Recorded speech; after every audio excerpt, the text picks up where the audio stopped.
we've been your job search besties and helped you in some way, there's a cool way you can support the show. Shout us a virtual coffee. We get a huge kick out of reading all of your success stories. Head to buymeacoffee.com/interviewboss and shout us a cuppa. If you keep us caffeinated, we can keep the content coming.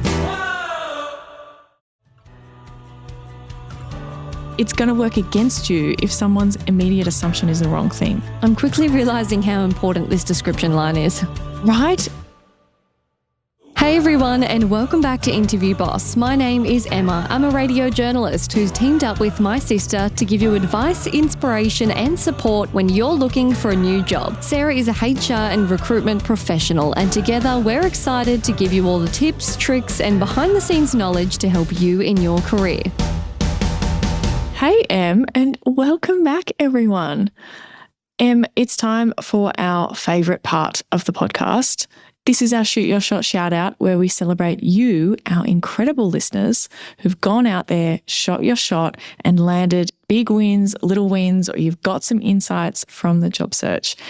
This week we're shouting out Mendy, who bought us a coffee. Yes, this is such an emotional one. She said, wow, I don't know where to start. Firstly, thank you. Thank you for your choice to make the podcast and the resources available to us for free. As much of the stress of being unemployed or underemployed is financial stress. Your show was recommended to me by a friend who himself is also looking to begin the job search career change process and finding it difficult. I was laid off from the job in the middle of 2023. I'd been working 65 to 70-hour weeks and not taken a single day of vacation for 11 months because I was trying to prove myself and get a solid foothold on a competitive team. My poor luck got me stuck in a bad situation with a toxic boss, and I spent most days behind my computer screen stress crying just to get through the day. I'd chosen this job though, and very much felt it was my bed I'd made and had to sleep in.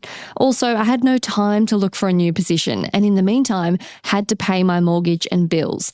The layoff was devastating to me, but in some ways was a relief.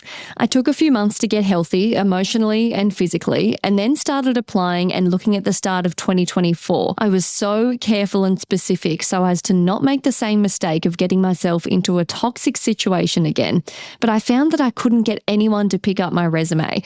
I broadened my filters, still nothing. I broadened again, nothing. I started applying for anything and everything that was in my field or close to it, or even outside of it that I was qualified for. Nothing. All in all, I applied for 1,200 plus jobs, or maybe more, because those were just ones that I'd formally tracked. I wove in and out of misery, depression, and mental fortitude, thinking there was something wrong with me that I just couldn't see. I received no feedback when I got those generic workday rejection emails, so I couldn't adjust or improve my resume or application to do better the next time. I spoke with former recruiters, colleagues, friends, used AI, every trick and tool I could try to see if anything could work. Nothing did. I'd contacted my friend's realtor at the end of December to begin the process of selling my home because I'd used all of my savings and was going to lose my home as I couldn't pay my mortgage. It was such a difficult call for me. I cried a lot that week as I'd been crying for months. It felt like I was failing as an adult. I couldn't even provide for my basic needs. If this gets read on the show, for all the folks dealing with these difficult situations, keep your head up. Please, it's so hard to continue trying when you get rejected, I know it's a bad word, over and over. It feels like a rejection of your life's work, your education, your capabilities, your desires, and your life and ability to fund it. But keep it up. Keep trying, keep adjusting, keep applying. You're not alone. The week before Christmas, right after that call with the realtor, I received a few wonderful offers and am now preparing to start 2025 over a year and a half after I'd been let go in a new path. Your podcast and resources were like scaffolding to help me mentally work through the confusing process and stressful steps of this journey, and I'm so incredibly grateful. So much love and hugs to you both. Thank you. Thank you. Oh, this is just heartbreaking and then so wonderful to receive at the same time. Like, the steps just keep going, like the rejection, and then like, I'm going to sell the house. Like, that's where it got to. That just must have been such a rough journey. There would be so many people listening resonating. Like, that is reality. When you're unemployed, the bills don't stop, your expenses don't stop. The desperation becomes real, and the rejection gets harder and harder to handle because it's just withering away your confidence amongst the stress of everything else. Oh, Mendy, I'm so glad you found us, and thank you so much for sharing your advice with other people that might be in your situation. I'm so glad that there was light at the end of the tunnel. Yeah. And I think it's another lesson to kind of remind ourselves, like, we're not a magic bullet that suddenly, as soon as Mendy found us, she got a job straight away, right? She'd been listening throughout this period. And it's so awesome that we were able to be helpful and that she found it useful and we kept her going and kept her being positive. But it wasn't like an overnight, oh, do these 4 things and it's all going to change overnight. Like, as she said, you've got to keep going. You've got to keep trying. Like, there is a luck, there is a numbers element to all of this. I don't want anyone to think that there's some secret or there's something that you have to do and it'll all work out. There's a lot of variables. Exactly. But congratulations, Mendy, and thank you for the incredible, incredible message. I'm so happy for you in your new path, and I'd love to hear how it goes. Yes, 2025 is your year. Yes. Now, if you are struggling in your career search and you need a little bit more one-on-one help, you can check out our resources. So we've got one-on-one interview coaching sessions with me. I do them with people all around the world, and my time zone is going to be changing very shortly to be a little bit more helpful for our US or Northern Hemisphere listeners. Or you can check out the Interview Academy, and you can get started on that immediately. If you need like beginning to end and you want to go through all the little steps, you don't know where to start, Interview Academy is where you should start. If you're feeling really confident already with what you've done, but you just need a bit of advice or some feedback or some more practice or to make your answers even better, then I think the coaching is right for you. But there's always all of our free resources. Go and check out all of those. Go and check out our other episodes we talk about and let us know if one of our tips helped, because maybe we'll read your shout out next month. And if you do want to slide into our DMs to ask us about a conundrum that you have found yourself in, kindly follow us on Instagram and we could respond with a whole episode. And side note, people have been doing great with the follows lately. Have received multiple messages saying, hey, love you guys, really want to follow you, but I'm just so worried about my employer seeing it. Maybe like 5 people in the past month or so. And it's got me thinking, is this our undoing? Is this what everyone is thinking and the reason behind our poor Instagram followers, and it's actually not about the fact that we never really post on there and all of that? So I'm just going to tell myself that people are worried about confidentiality.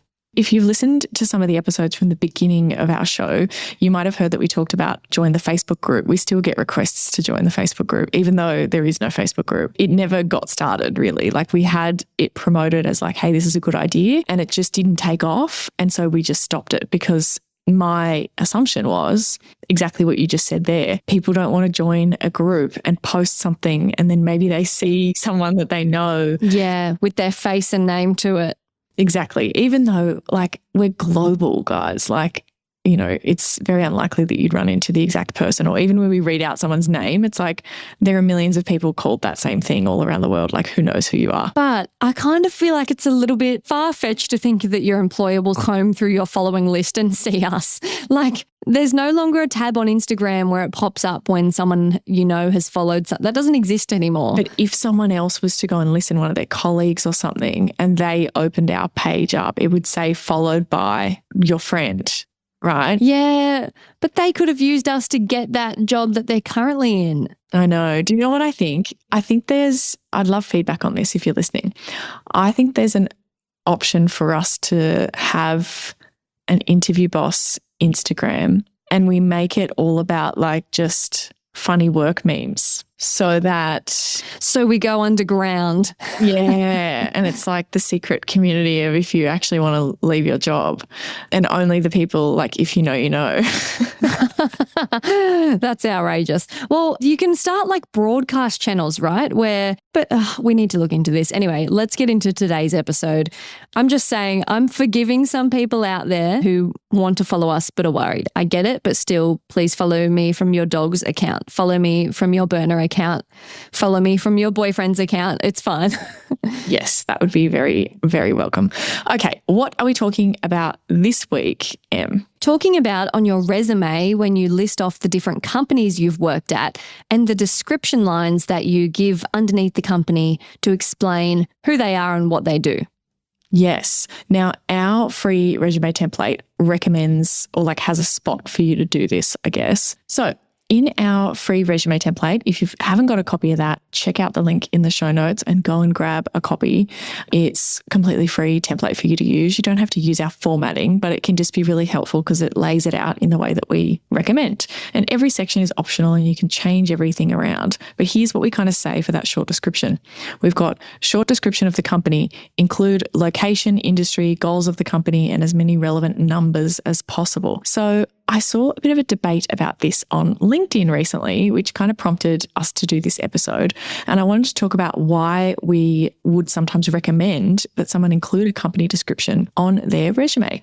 So why do we think we might want to include it? Because people aren't mind readers and some company names could be misleading. Totally. It gives context to your experience as well. The whole goal of a resume and, writing everything down about what you do is we're trying to communicate really clearly so that someone can imagine and understand what you were doing. And it's easier to imagine what your job was and how that fitted in if you know what the company was like, the clients, the employees, the industry context. Let's say you were applying somewhere else and you'd moved states or something and you said, okay, I work for Star FM. They may have no idea what that is. Is that a big Sydney radio station or is that a tiny little regional local radio station? Does that make sense? What's the listenership? What's the community like? How big is this radio station? What do you do there? All of those things give context to, oh, okay, that makes sense. If you're working for a massive city station, that might mean different things than if you're working in a community-based local radio station that's volunteer run or something like that, and what you might be responsible for or the level of experience that you have. Or even the news stories that you report on, right? Because you're going to be reporting on very different news stories in a small town versus a big city and all of the things that would mean for your job. So it helps them imagine and understand what you were doing. Yes, very true. And the company also might have changed since the time you worked there. So it can clarify a point in time that your experience was relevant. Yes, I had to do this recently. I had to update my resume for my visa application, actually, because if you didn't hear in our last episode, I'm moving to Canada. And in my visa application, I had to upload a resume and I was like, oh, I have to update. But the good thing is I didn't have to spend that much time on it because I'm like, it's for a visa. It's not for actually landing a job. So I just kind of dumped in my most recent experiences and I was kind of reading through and just making sure everything was still relevant. And I looked at some of my previous jobs and the company descriptions, and they have on there how many employees there are and what the company's like and, the things that it includes, the different departments that are in the business or whatever. And some of those companies are very different today than they were back then. But I don't want to change the description because the way that it was back then and the amount of the employees that there were back then was my context of when I worked there. And I think that can be really helpful because what if one of those companies is enormous today, but I worked there when there were 200 employees? It's I want to give that context of, well, this is what it was like when I was there. Here's the things that I did. Even though they do this now, that wasn't the case before. We had XYZ challenges, for example. It can also help clarify the scope of your role. For example, the CEO of a startup is very different from being the CEO of a global manufacturing business. Yeah. So even though your job title and your responsibilities are listed, you might say, okay, I was in charge of making decisions for the company, in charge of managing the budget. Well, we kind of need to know a little bit about who the company is and how big they are and what problems that you might be dealing with in terms of the industry in order to understand how that might relate to the company that I might be hiring for.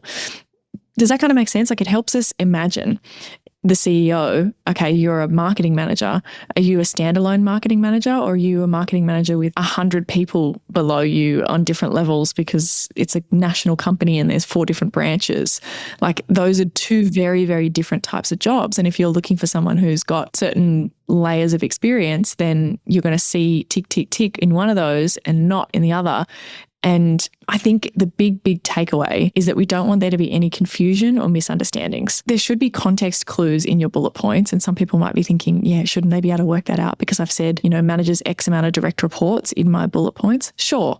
But we don't want any even tiny micro little assumptions or misunderstandings. We want to make it as easy as possible for someone going through your resume to understand what you did and your skills and whether you're relevant for this job or not. Confusion is absolutely not your friend. And we'll give a few examples in a sec so that you can see how this might happen. So I've pulled some example companies. These are real companies from various parts of the world. And I wanted to demonstrate what it would be like if you saw this and you had to make up in your mind what this company did. Maybe you didn't know about them. So we're going to do a little bit of a back and forth. I'm going to tell you these companies and you've got to guess what they actually do. All right, let's go. And obviously these are that they're going to be not what you immediately think. But I want you to tell me, if you had no other context, what would you just initially think was the most obvious for this company to do? Hey, Interview Boss listeners, if the podcast just isn't doing it for you and you need way more help to prep for your next interview, we have the perfect thing for you. Interview Academy. Tell us all about it. This is huge. This is the love child of Sarah after doing hundreds of one-on-one coaching sessions, finding out what people struggle with the most, common mistakes. Sarah has created the ultimate course that you can do in your own time, self-paced, heaps of modules, videos, interactive quizzes, a workbook that will become your Bible by the end that you can take with you into your interview, because if you're a long-time listener, you know that we endorse taking notes into your interview. It's a game changer. Check out more about it at interviewboss.com.au/interview academy. So, first one, Legend Fitness. What do they do? If someone worked at marketing coordinator for Legend Fitness. Probably a gym. A gym? Makes sense, right? You would think that. And so marketing for a gym, you're like, okay, we're doing promotions, we're doing this. It's like there's a challenge we're running. You might have a social media. It's fairly local advertising, you would think. Does that kind of make sense? Like you're imagining what a marketing person does for a gym. Well, Legend Fitness is actually a manufacturer of gym and fitness equipment. So they are in the B2B space selling their equipment. They manufacture it all and then they sell it to gyms. So completely different role in terms of marketing. You might be, creating your website and doing SEO and doing information for business owners. Like it's not what we expected at all, right? When you're talking about running a campaign, completely different thing. It's not like join now for no joining fee kind of, social media post. $1.99 a week. That's right. It's like a whole B2B experience. And if you were going for a B2B marketing role, they might think, oh, this gym experience isn't relevant. What's B2B? What is that? Why do you keep saying that? Business to business. That's a good question. It's a company that does business with other companies. But what's the little cute C2C if it's a business that sells B2C? B2C, business to customer. Yeah. So grocery store, supermarket, clothing brand, anything that you interact with as a consumer, as a C, you are a C, is a B2C company. And so then you're marketing to the individuals, or they're your customers, they're your clients. And it changes the way the whole business really operates, because then you've got customer service, and that customer service is dealing with volume, versus customer service for a B2B business is more like an account manager who goes to their different 5 clients who spend $1 million a year each. It's a completely different structure to the way everything works. Well, we know that you paid attention in Year 10 business studies. I did not do business studies. Absolutely not. Next one. Okay. What would Quiet Cat do? All one word, quiet, and then KAT. Quiet Cat. What? Okay, look. What would you assume if they were like, I did customer service for Quiet Cat? Like a pet minding service, or like I'm thinking one of two things, pet related and cats, or like pet food store or something, or something like a sauna company because you go there for quiet, cathartic, like rest or something. I don't know. Something quiet. They manufacture electric mountain bikes. Okay. Why the cat? I don't know. It doesn't matter though, because that's what they're called. And so imagine that you work for a really cool, and I don't know, I haven't looked up these companies, but imagine you work for this cool, electric mountain bike company, and it's outdoor, or whatever. And then someone reads it and thinks that you work at a pet store. Like, they're two very different things, aren't they? And imagine you were going for a job at then like, you know, operations or sales or something at Kathmandu, and they're like, oh, you've just worked in a pet store. And actually you've got all this adventure experience. Like, yeah. It's going to work against you if someone's immediate assumption is the wrong thing. I'm quickly realizing how important this description line is. Right? Okay, Stonegate. What would they do you reckon? Ooh, okay. Stonegate. I think they're like a stonemason that does like bespoke like tiles or something. Yeah. It's a large chain of pubs and bars. Okay. Plot twist. I've gotten ChatGPT to help me with some of these, and I've pulled some of them from other places as well. But imagine how confused you would be if your job title said operations manager for Stonegate. What are you thinking about operations manager for pubs and bars? Okay, cool. I can kind of understand how that works. It's busy, it's every day, it's weekends, it's like fast paced, quite chaotic, versus project manager or operations manager for a trade business that does stone walls and retaining walls and landscaping or whatever. Maybe you're more project management, like you're planning ahead, you're ordering material, you're whatever, like, you know, you're knowing when your busy periods are, all that kind of stuff, like very different assumptions about your skill set. And imagine if you're applying for a hospitality job and then like, oh, you've come from a trade business. You don't know anything about hospitality rules and whatever. And again, there'll be context clues in your bullet points. Don't leave anything up to chance. Yeah, exactly. Okay, Bright Wheel. What do they do? Ooh. Some of them it's like, it could be anything really. Like, and that's kind of what I was going for, to prove that like, you might think it's obvious, but maybe it's not. Okay, either a paint company or like a soft drink or cordial line, like a beverages line. Oh, yeah, yeah. Or they're actually a software company for childcare and preschool management. Okay. Niche. Completely different, right? Like imagine you're in sales for Bright Wheel and you're thinking it's paint, like completely different. But actually you're creating software so that educators can log on and say, Timmy had 3 carrots today and he did some paints. He also did 2 poos. That's what the software is. And they were firm. That's wild. Okay. Okay, Vision Tech. Okay, an optical store, like to get glasses at, or there was a place in our hometown called Vision and it was a concrete, like quarry. Vision, concrete, that was the ad. Yeah, why was that? That is weird actually now that I think about it. Maybe this episode is making you think differently about your own company's name and like what would someone assume if they'd never heard it before? A Vision Tech. Okay, it's actually computer hardware, like GPUs and accessories and whatever. And there was a company called Seeing Machines. I'm like, oh, okay, interesting. What is that? And it's like autonomous driving robot kind of thing. And I'm like, oh, I don't know what I thought of, but it wasn't necessarily that. What about Icon Group? This is actually an Australian one, so you might have heard of them before. Icon. But it could be anything, right? A talent management agency. It's cancer care and healthcare. Okay, wild. Yeah, like just companies have names that you just might not realize. And I'm hoping that we're zooming you out a little bit and being like, oh yeah, what is someone thinking? When you're in it, it seems so obvious that everyone would know where you work because you probably are surrounded by people who know a lot about it. But just remind yourself, there are millions of companies out there and not everyone has heard of all of them in your area. I think a good test is before you worked there, did you know about who they were and what they did? I think that's a really good test. When you tell people like, oh, where do you work? Do they instantly know what you're talking about or not? Because if they don't, then you might fall into this category of people not knowing what that company is. And I guess you can kind of be like, oh, it doesn't matter what the company is. Like I've described what my role is. Yeah, but we've just shown how you can come up with really different things in your mind about what that person might have been doing and you're not imagining it in the right way. So here's our disclaimer. Here's when it might not add value. I think it's when you worked for particular companies in a particular industry and you're staying in that industry, or it's a large enough company that anyone would know who they are.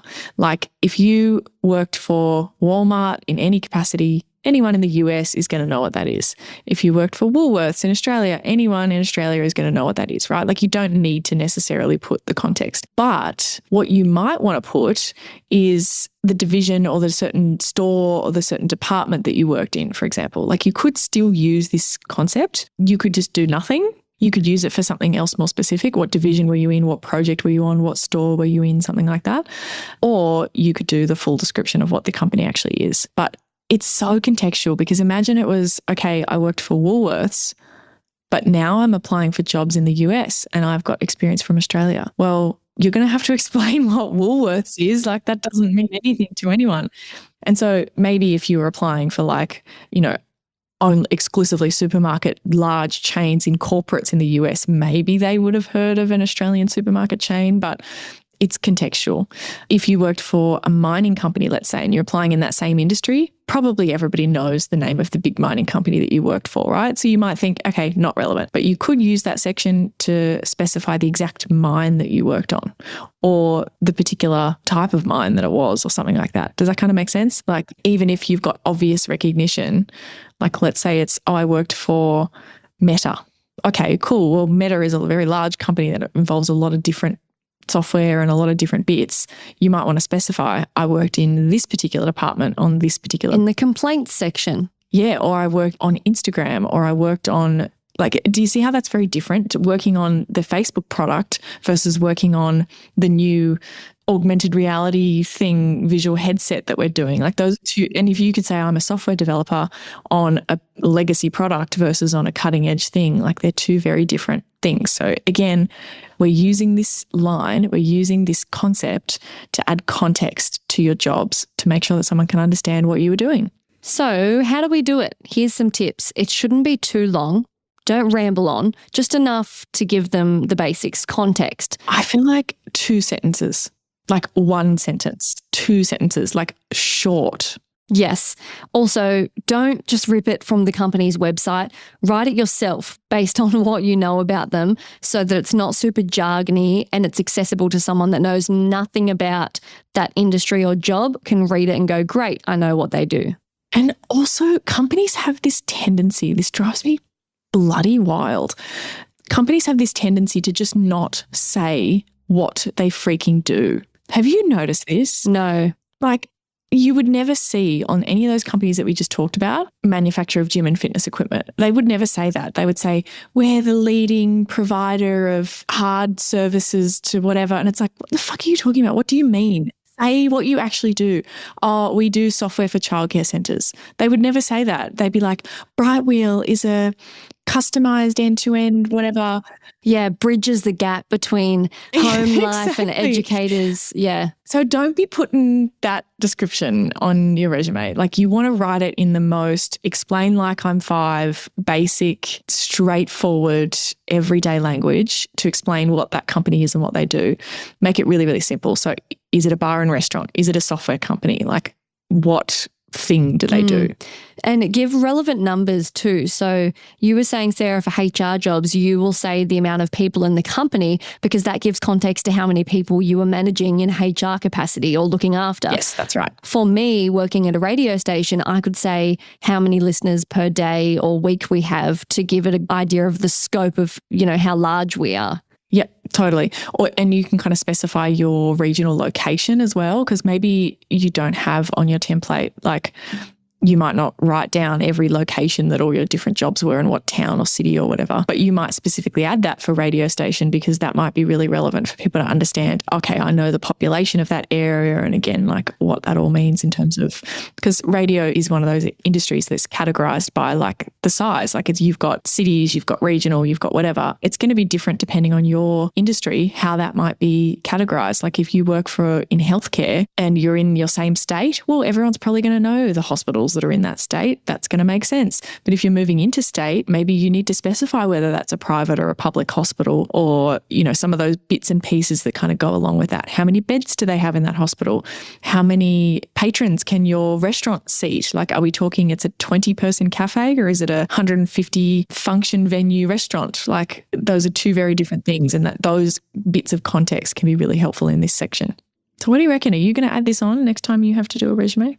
I am. I feel like I've maybe overlooked the power of this sentence. Yeah. Well, like let's think about one of the places that you used to work in the cafe. Bit of a weird thing because it's a cafe / nursery / all these responsibilities that you have are going to be really weird if you don't give context as to what on earth that job was. Yeah, it was a cafe inside a plant nursery. So it was like a barista with the side of watering plants. It was the most amazing niche job ever. And also driving 4-wheel drive motorbikes and like delivering things around the property. Like, really weird to do as a barista and also making, coffees and milkshakes or whatever. That's what growing up in the country's like. But see, like that's a perfect example of where that context would be really helpful. I have had this on my resumes for quite a while. It's on our resume template and I've seen some conversations about this recently and I think that people need to consider it. Have a think. What would people assume that they do? And how is that going to affect the way that that might link to the stuff that you're trying to apply for? Like if you're trying to say, I have skills and experience in this industry, and they incorrectly assume the industry of the company that you're currently working for, that's not going to help you, is it? I think you could also be clever and do this the other way too, like take the description off. If your company sounds like it is in the industry that you're wanting to get into, like you can play around with that. Like if you're trying to work for a gym, and you worked for the fitness, Legend Fitness, maybe you just wouldn't describe what they are and just let people assume that you already worked for a gym. No, that's bad advice. Put it in there. Well, you can clarify as soon as you speak to people, but like maybe it'll get you through. I think you should use it. Let us know how it goes. Thanks so much for listening to Interview Boss. If you like hearing the sound of our voices, follow us on Apple or Spotify, or better yet, tell someone else about the show, just like Mendy's friend did, and what a game changer for her. That's how we can hit the charts and we can help even more people. For more advice, inspiration, and a supportive community that we're trying to make a little bit more private and secret, check us out on Instagram at Interview Boss.